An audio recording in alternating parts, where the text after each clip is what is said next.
Армакаркасты оқығанда үстіңгі арматура мен астыңғы арматураның арақашықтығын құрбақа ұстап тұрады десем, сенесіздер ме? Яғни ол құрбақа кәдімгі құрбақа емес, ол мына лягушка. Бұны құрылысшылардың тілінде лягушка дейді, ал негізгі атауы дистанционер. Яғни үстіңгі арматура мен астыңғы арматураның арақашықтығын проектіден айнып кетпеу үшін дәл осы лягушка бекем етіп ұстап тұрады. Және бетонда проектіге сай прочность алу үшін, конструкция бұзылмау үшін осы лягушканы да проектіге сай арақашықтықта орналастыру керек. Егер бұл болмаса, бетон жарылып кетуі мүмкін және сапасыз дүние шығуы мүмкін.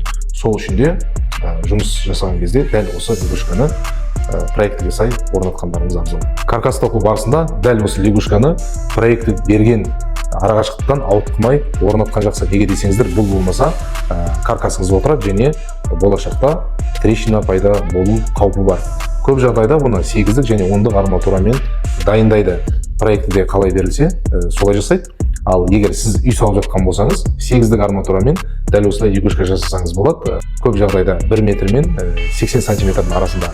Егер 10-да 10 плита құйып жатсаңыз, арасын 1 метрден қойсаңыз, онда сізге шамамен 100 штук дәл осындай арматура қажет болады. Арматураның сапасын 57-81-82 ГОСТ бойынша анықтайды. Ал егер құрылыста қалай қолданады, қалай орнатады десеңіздер, СП 63 ережелері бойынша оқып білсеңіздер болады.